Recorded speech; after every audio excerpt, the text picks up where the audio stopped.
So, heroine versus city. Let's talk about your heroines. So, A and Jane. When you guys were writing, were you consciously, what was your definition of a heroine? Were you consciously trying to write one, to redefine one, to subvert expectations of heroine? Just jump in.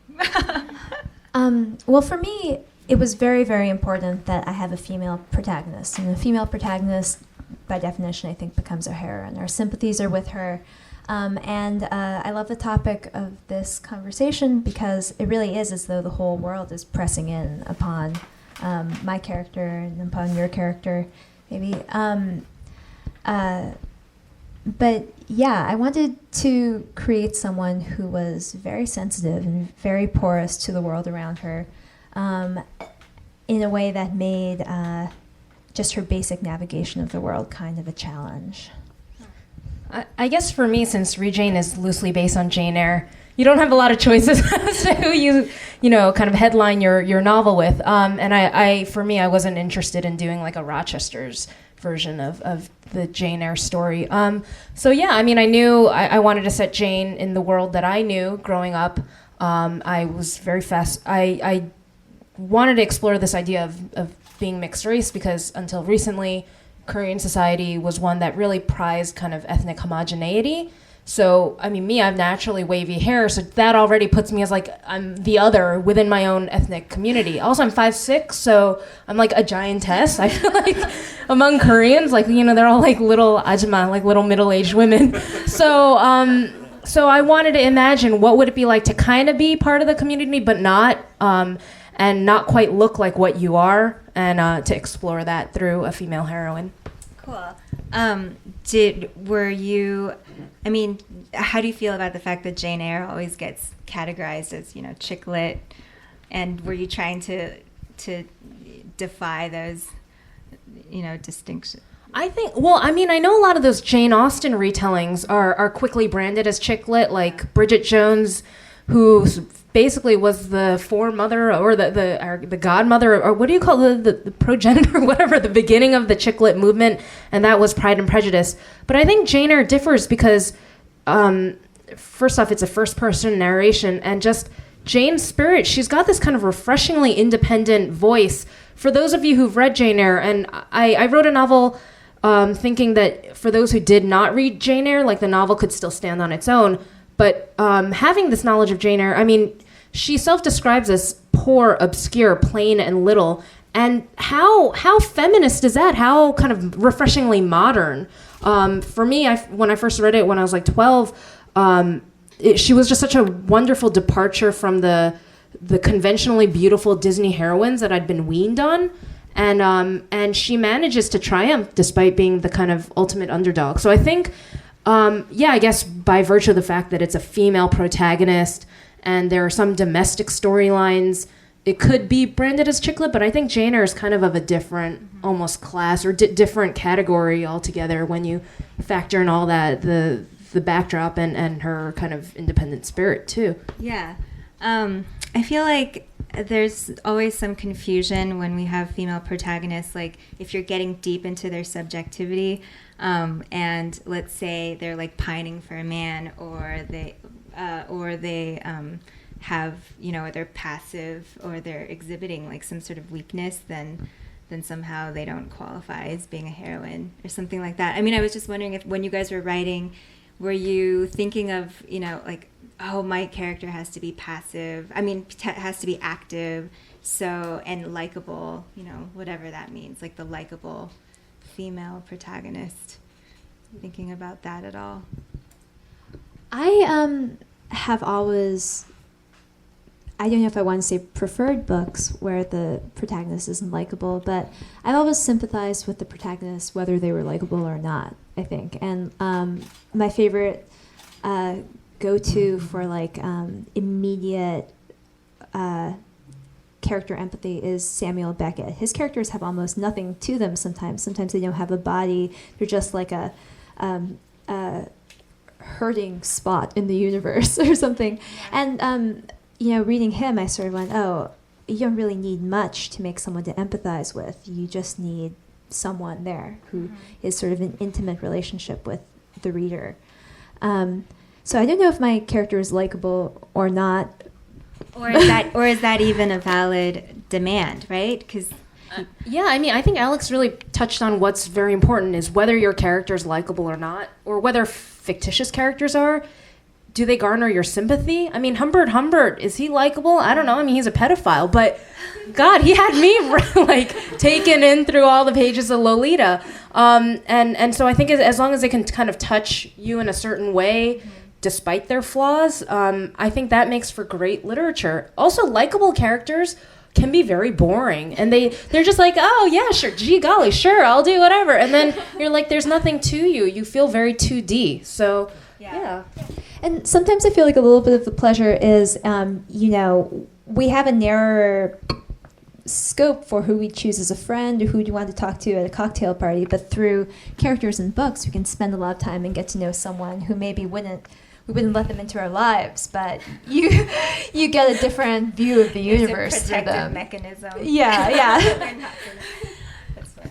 Yeah, I mean, I sort of think it's this impossible demand on female characters. Like, you have to be at once likable, and also, there's that whole debate with, like, Claire Massoud.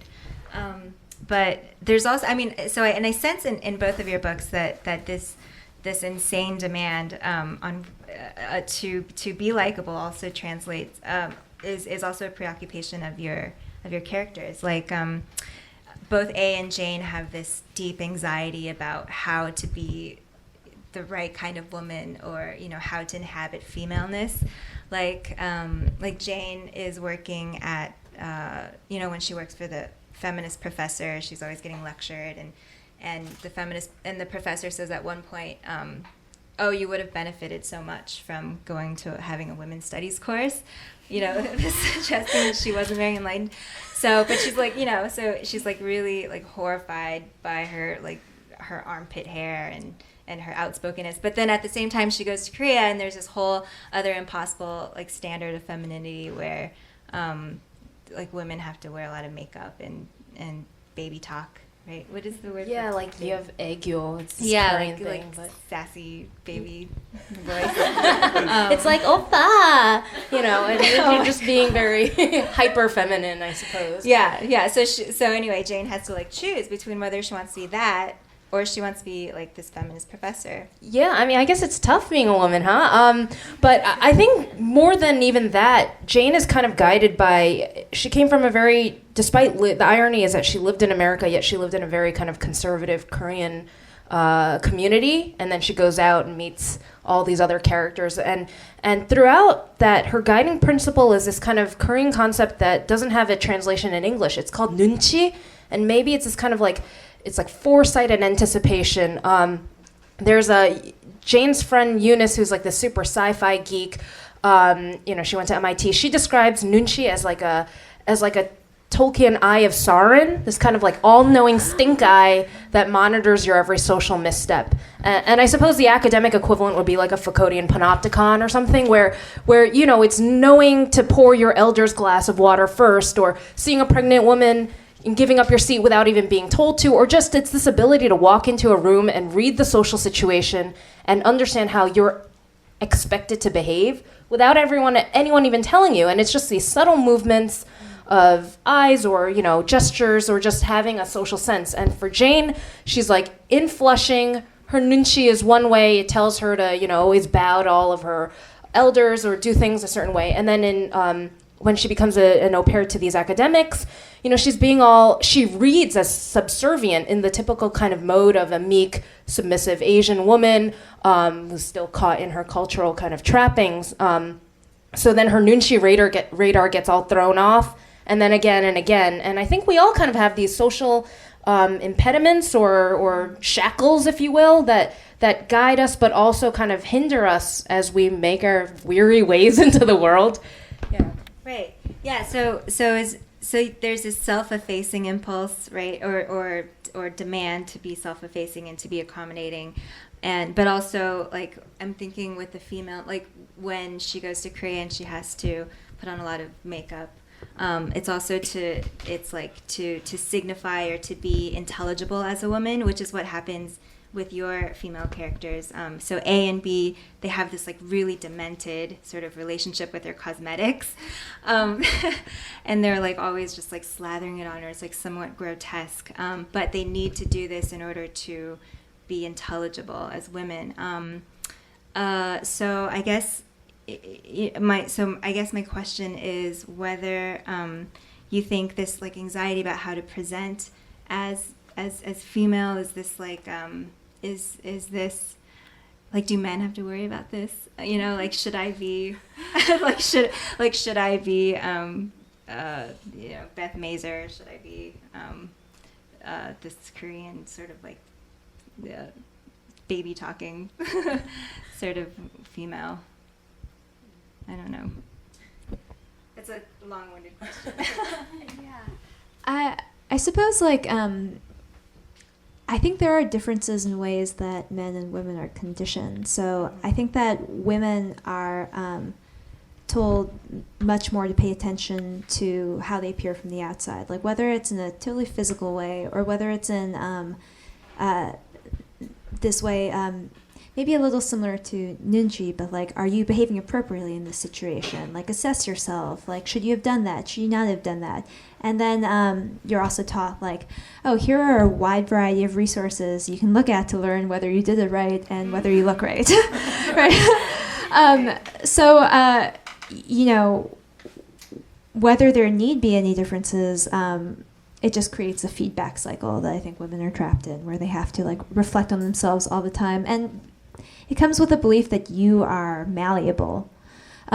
So like if you work harder, if you do this to yourself, if you modify yourself in this way, you can be different. And that is maybe, you know, an avenue for self-empowerment in some cases, but also like a big responsibility. Like the idea that everything you do is changing you and that maybe you need to do a lot of work to just maintain who you are at the present. Like it's a sort of treadmill that's hard to get off of. Yeah, and the cosmetics is also a way to conform, to look the same. So like B, the roommate, uses her makeup to look more and more like A, and then eventually they just end up looking the same.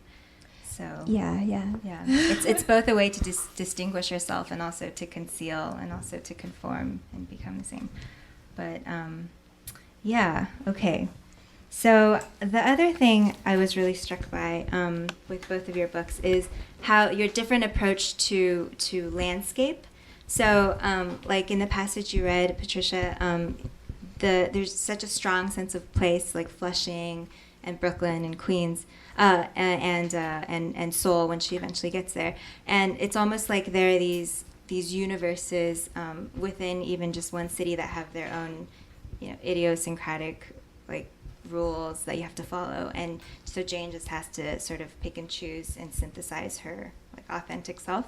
Whereas Alex, in your book, it's very much it's set in this suburban landscape where of parking lots and like Walmart's, mega stores, and very, very generic. Like nobody is even really described physically. And like one apartment complex may as well be any other apartment complex, which is kind of a joke towards the end of the book. So how, like, as you were writing, how did what informed your decision about how to about painting this this world, painting these landscapes? Yours would be like very in detail, and yours would be like broad strokes. I think cities shape people, right? As much as people shape cities. When I always knew that I wanted, as I mentioned before, just that Queens is just this underrepresented kind of huge borough, and I think there are a lot of stories that come out of there that I feel maybe they could be told. And it was funny because when I was on my Fulbright to Korea to research this novel, I was doing some studies with adoption organizations and with kind of Korean adoptees as well as Korean expats. And it's just so funny because in Korean society, you have all these different words for different kinds of Korean. Like I'm a 재미교포 2세대 which means like an American residing or an overseas, I guess you could say 해외 동포 or whatever, like an overseas ethnic Korean born on American soil to the second generation of another Korean, and it's so classified. You have like then, 해외 입양인, like overseas ethnic Korean adoptee, and so on. And so I was flipping through. There was this one organization, and I was flipping through like their catalog of ethnic Koreans from all over the world, and it was just so funny to see like all the Americans from the Midwest. They looked like they were playing volleyball all day, like very tan, like smiling. The Danish ethnic Koreans all had those like architectural square glasses and like and very kind of minimalist haircuts. And I mean, this is stereotyping, but it was just so funny to see how place kind of shaped these, what is the same DNA for all intents and purposes across the board, and to kind of see these variations. So I feel, for me, I spent a lot of time in New York, traversing all the boroughs, and I think trains are a big part of I don't know, they make for great literary scenes, I guess, because you're getting a person literally from one place to the other, and metaphorically too. So that's what I wanted to explore with my book, and see how these different places kind of shape and interact with the character. That's so interesting, because I feel like when you're describing all the different types and all the different terms that they use in Korea, like there is real specificity, and it has like significance and meaning, and you can learn to read these things, right? And maybe my book is sort of generic and stripped down because what it has its root in is being biracial or being Asian American in a number of different places that I moved to when I was a kid. So we never lived near much of an Asian community. We moved 11 times before I was 13, and that was like Philadelphia, Williamsburg, Virginia, all these places like scattered through America. And on the one hand, each place was different. There were different things in the woods. There were different things you could do there. But on the other hand, like they had a lot of similarities. They had the same chain stores. They had shopping centers and grocery stores that all kind of looked the same to me, but I understood that they were different and I was in a different place. And I, of course, felt like this stuff that was supposed to be so generic and so normal was so strange to me, because like in my house we never had fruit roll-ups, and I'd come to school with like like a pear and salt, and no one understood that. And for that reason, like the generic has this like strangeness and this enchantment for me, right? Because I like to imagine, what would it be to be fully at home in these places? And I guess part of the project of writing this book was playing with the idea of this genericness, like this super normalcy that is actually very strange, I think. Like, why do we accept that there should be Walmarts in every city across the country? And how strange and kind of cool is it that you can walk into a Walmart you've never been into and have this instinct about where to go for something because they're organized by the same principle? Yeah, I mean, it's very much a landscape made possible by like late capitalism, right? It's like both comforting and horrifying that you can do all of these things, like just get a Frappuccino anywhere in the world and it'll taste the same. Yeah, so the corporate has already taken over in your landscape. But I also get that a sense of that anxiety in your book also, because it's set a little bit earlier, around 9/11. But when Jane goes back to Seoul, she goes to Gangnam, and she's like, just like the rapid modernization of that country, and how and all of the ills that sort of come with capitalism, like inequality and all that stuff. Were you thinking about that also when you were writing? I think I was thinking more like making sure everything made sense in a cultural context, because Jane is mixed race now, thanks to globalization and whatever else, and the ability to get Frappuccinos consistently across the world. A lot of Koreans have traveled abroad. They interact, they intermarry being mixed race is not as much of a big to-do as it was. Jane was born in like 1978, and she's coming of age in her, mid-20s in the early 2000s. So at that time, it was a much more of a to-do. So I kind of wanted to be true to that. So. Cool. So thank you so much. Thank you guys.